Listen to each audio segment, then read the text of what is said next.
This video is another example from Chapter 6. It says you were recently hired as a process engineer by a pulp and paper manufacturing firm. Your new boss calls you in and tells you about a pulp dryer designed to reduce the moisture content of 1,500 kilograms per minute of wet pulp from 0.9 kilograms of water per kilogram of dry pulp to 0.15 weight percent H2O. The design called for drawing atmospheric air at 90% relative humidity, 25 C, 760 millimeters of mercury, into a blower that forces air through a heater and into the dryer. When the operation was put into service, weather conditions were exactly as assumed in the design, and the measurements showed that the air leaving the dryer was at 80 C and a gauge pressure of 10 millimeters mercury. However, there was no way to check the operation of the blower to see if it was delivering the specified volumetric flow rate of air. Your boss wants to check that value and asks you to devise a method for doing so. You go back to your office, sketch the process, and determine that you can estimate the airflow rate from the given information if you also know the moisture content of the air leaving the dryer. So part A asks you to propose a method to estimate the moisture content of the exit air. So take a moment to think about this part A, proposing a method to estimate the moisture content of the exit air, and disqualify the solution where you simply just buy a measurement device called a hygrometer that measures the moisture content of the air. So take a few moments, pause the video if you need to. And one possibility here would be to take a sample of the air, take a sample, and if you were to cool it to a low temperature at which most of the moisture would condense, so the water vapor condensing into a liquid, that makes it such that it's measurable. Take a sample, cool it to a low temperature. And here you'd have to do some more analysis to find out how low it needs to be. You probably need to keep cooling it until the temperature decreases enough that water stops condensing. Or even if you cool it to a low temperature and bring it to equilibrium, then you would know what the vapor pressure is and you could calculate what the moisture content would be. Cool it to a low temp and measure the amount of condensate.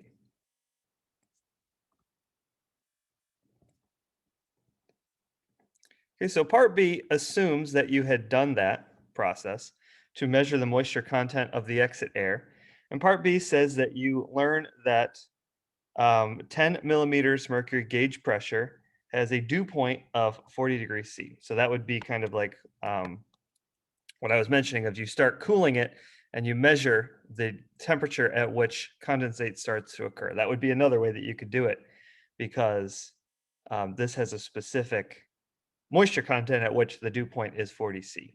Use that information in the mass of water removed from the wet pulp to determine the volumetric flow rate of air entering the system. Once again, first step is to do a process flow diagram. You have enough information to practice using drawing that process flow diagram. So pause the video now and draw that process flow diagram. I will do the same. I'm going to give you a couple more seconds to pause the video. Seriously pause the video. Don't wait for me to show you the solution. Get that practice in of doing the problem by yourself. Okay, here's what my process flow diagram looks like. Once again, we have 1,500 kilograms per minute of wet pulp at 0.9 kilograms of water per kilogram of dry pulp. This is a fancy way of specifying what the weight fraction is, by the way. We'll talk about that in a moment, but see if you could figure out how to determine what the mass fraction is based on this information. I'll give you a hint that it's not 0.90% of water. So you have to figure out, once again, how to convert this. You can look at this as a process specification, or you can simply solve this right off the bat. But once again, we'll talk about it in a moment. And the pulp is being dried to 0.15 weight percent H2O. So that's in the exit stream down here. The design called for drawing atmospheric air at 90% relative humidity at 25 C and 760 millimeters of mercury. So that is this stream down there into a blower that forces air through a heater. I chose to combine these two streams. As you'll see in the problem, we're not going to be concerned with the stream going from the blower to the pulp dryer. So we can really just label everything all together as pulp dryer, blower, and heater. When the operation was put into service, weather conditions were exactly as assumed in the design, and measurements showed that air leaving the dryer was at 80 C and a gauge pressure of 10 millimeters of mercury.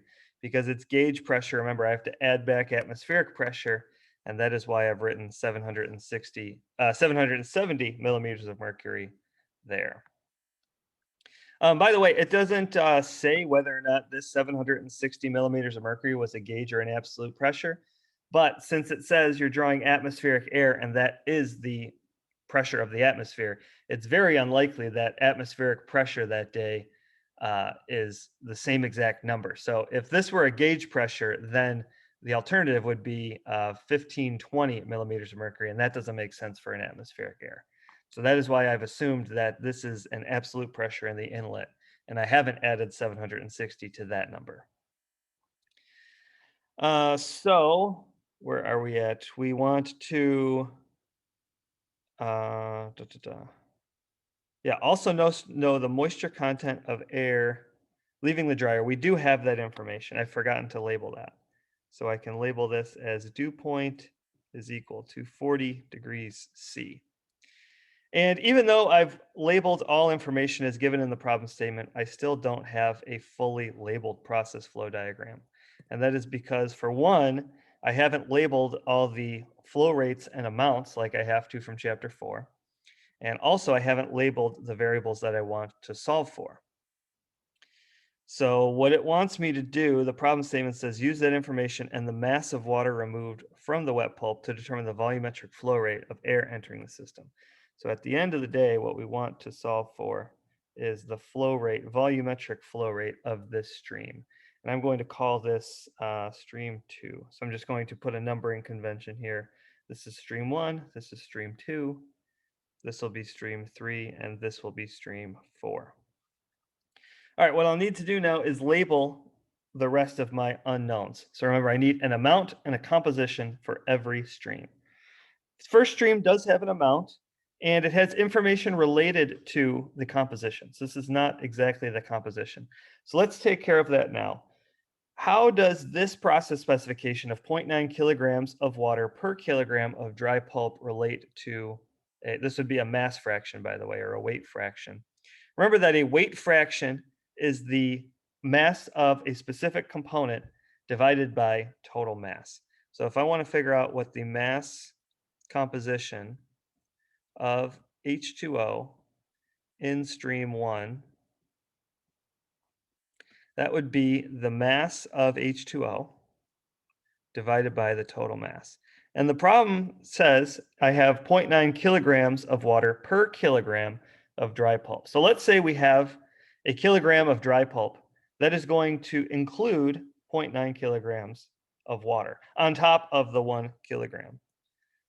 So mass of H2O is going to be 0.9 kilograms per kilogram of dried pulp, and that is going to include the 0.9. So it's 0.9 divided by 1.9, which is equal to 0.47474. So now instead of specifying it like this, just for clarity purposes, I'm going to replace that specification. So it's important that you don't double count this. 0.0474 H2O, and then the balance of that would be the pulp. So 1 minus that is 0.526 of pulp. And this is on a mass basis. All right, let's keep going with labeling our amounts. The second stream does not have an amount given. So V dot is what we actually want to find. And I have an option here about whether to label mass or moles. My intuition tells me that I should label it as mass because stream 1 is already given as mass. However, if I look ahead, I'm going to be using this dew point information. And for that, I'm going to need the number of moles. So against my better judgment, I'm going to label the flow rate here as N2 instead of M2. And the reason for why I do that will hopefully become clear in a moment. It's not incorrect to also label it with M2. So you could label it with both if you wanted to. Because it's air, you could convert. If you knew what M2 was, you could convert to N2 by knowing what the molecular weight is.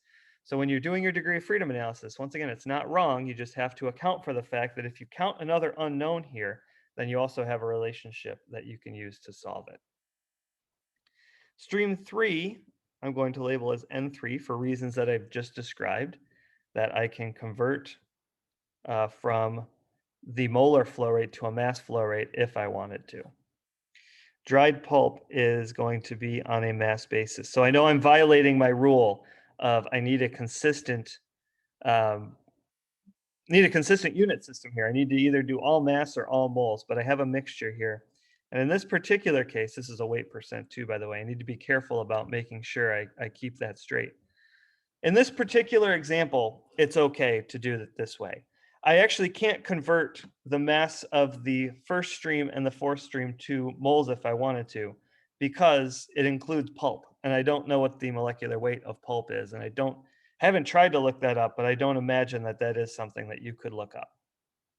Once again, this is going to be okay for this particular example. This is the exception to the rule. This is not the rule in general. I would always convert to one system or the other before proceeding. All right, so we don't have everything labeled, right? So I need to I can fill in what the weight percent of pulp is here. So 1 minus 0.15 is not 0.85, it's 1 minus 0.0015 because the percentage you have to move the decimal point over. So it's 0.9985 weight percent pulp. And I'm going to keep all these significant figures because I think this is going to need a little bit more precision. I have not labeled what the composition of my airstream is. So air has water in it. So therefore I need to label Y2 water, and I'll label 1 minus Y2 water for my air. Similarly here, I'm going to label Y3 water and 1 minus Y3 water.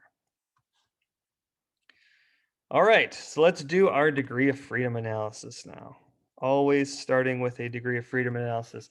Remember, if nothing else, even if you assume that the problem is solvable, a degree of freedom analysis will hopefully elucidate your thinking about which equations we should be writing first.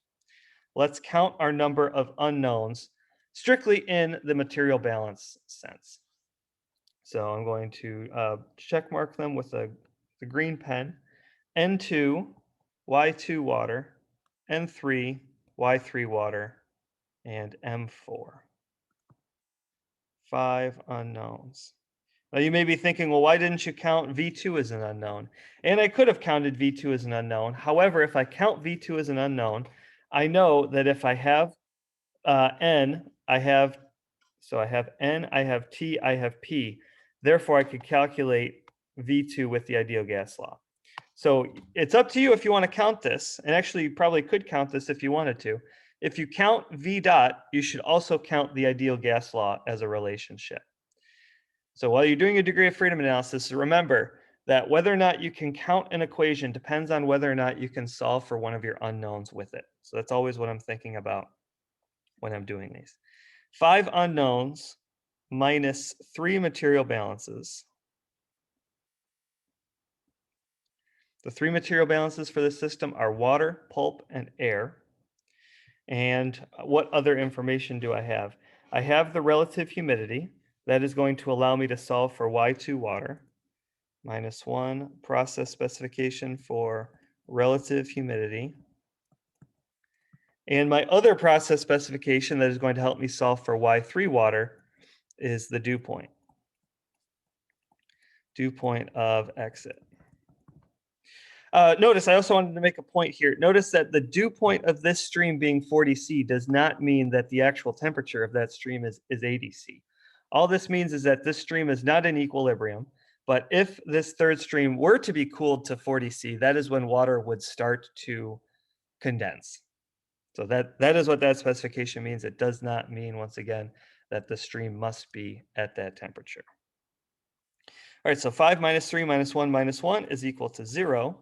And that means I can go ahead and solve. And once again, by doing the degree of freedom analysis, I've laid out my solution procedure immediately. I'm going to do something that I don't usually do, which is I typically start by writing the material balances that I can solve. But in the process of doing that degree of freedom analysis, I saw that by solving the relative humidity and the dew point, I could solve for Y2 water and Y3 water immediately. So I'm going to do that first because that seems to me to be the easiest. So let's do step 1 is going to be solve relative humidity specification for Y2 water. So if you've forgotten what the definition of relative humidity is, you should know where to find it. This is equation 6.3-4 in your book. It says that the relative humidity, which we know from the process specification is 0.90, is equal to the partial pressure of water divided by the vapor pressure of water, P star H2O, at the certain temperature. So we have 25 C. And remember that the partial pressure of water is equal to the mole fraction of water. So this is going to be our Y2 water that we want to solve, times the total pressure, which is 760 millimeters of mercury, divided by the vapor pressure of water at 25 C.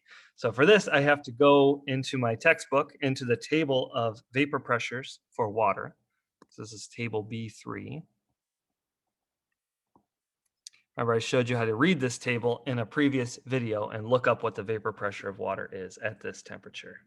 So I'm looking at my book right now, and I see that at 25 C, I have 25.0 C to be specific. It doesn't give me another significant figure, so I'm going to assume it's 25.0 and say 23.756 millimeters of mercury is the vapor pressure of water at 25 C. So this is just a calculation that I can do and solve for Y2 water. So it's going to be 0.9 times 23.756 divided by 760. And therefore, solving for Y2 water is 0.0281. Or this is a mole composition. Molar composition. This is not a weight composition. So that's another way that you could potentially make a mistake here, is by assuming that mass and moles are interchangeable. And since mass is in the rest of the problem with the pulp, that this is also molar, but that is not the case. So let's see, I'm going to put my solve variables in gold. So 0.0281. And I will erase that check mark as an unknown. And then I can also solve for the mole fraction of air, which is just 1 minus this answer. And that is 0.972. Okay, let's take off the 1 significant digit. Actually, yeah, I'm going to need to keep that. 3 significant figures is what I'm doing. And if I erased it, that would just be 2 significant figures. So I'll keep it. That's fine. Okay, so that is one of the process specifications solved for. Let's use the other process specification to solve for the mole fraction of water in the other stream. So step 2 is going to be solve dew point specification for Y3 water. Okay, so what does it mean to say that the dew point is 40 C? So if the temperature were at 40 C, I would have liquid condensing, which would mean that I have equilibrium. And I'm going to use, anytime you hear the word equilibrium, immediately your mind should jump to Raoult's law as your relationship between it. So you can use Raoult's law. And if I'm talking about air and water, I have a single condensable component. So I'm going to start with the general form of Raoult's law, which is that YH2O times the total pressure is equal to XH2O times the vapor pressure of water at 40 C. Okay, we know that's the dew point. Because water is a single condensable component, the mole fraction of water is just 1. And I can look up what the vapor pressure of water would be at 40 C in that same table B3. So I'm going to go back to the table and find that the vapor pressure of water at 40 C is 55.324 mmHg. And this is again using table B3. So the mole fraction of water, I should have labeled it in terms of what my stream actually was. Y3 water is going to be 55.324 divided by 760. Okay, and I've got an answer here of 0.0728. So I can go back to my diagram and erase this unknown check mark and instead fill in the known information. I chose gold to do that. So 0.0728. And the mole fraction of air then is again 1 minus that, or 0.927. Okay, sanity check as an engineer. Do these answers make sense? So my mole fraction of water in my airstream has gone up. So do I expect that that would be the case? And in this case, I would, because pulp is being dried and therefore that water has to go somewhere. So it's going into the airstream. So it makes total sense that Y3 water is greater than Y2 water. And I am okay to be able to proceed. Okay, so my dew point of the exit stream has now been solved. Next, I have material balances to solve. So I'm going to derive the three material balances. Write 3 MBs. I've got a pulp balance, I'll have a water balance, and I will have an air balance. And remember, I have to be mindful of the fact that I have mass and moles kind of interchange. So I'm going to write what I'll just include that in my material balance. So my pulp balance is going to be on a mass basis. So pulp is 1,500, and that is in kilograms per minute, times the mole fraction of pulp, 0.526. And I zoomed out a little bit just so we can see the whole picture. Hopefully you can still read this. So once again, 1,500 times 0.526 is going to give me the pulp coming in. Pulp coming out is going to be M4 times 0.9985. And these are all mass numbers. So once again, I'm consistent here. And now here, if I wanted to, I could solve for M4 immediately, debating whether or not I want to do that. Because if I look ahead to the water balance, I'm going to have a mixture, and that is going to be a bit of a challenge. I think I will solve for M4 right now. So don't think that you have to do this. Once again, when I'm doing problems, I oftentimes write my whole list of equations.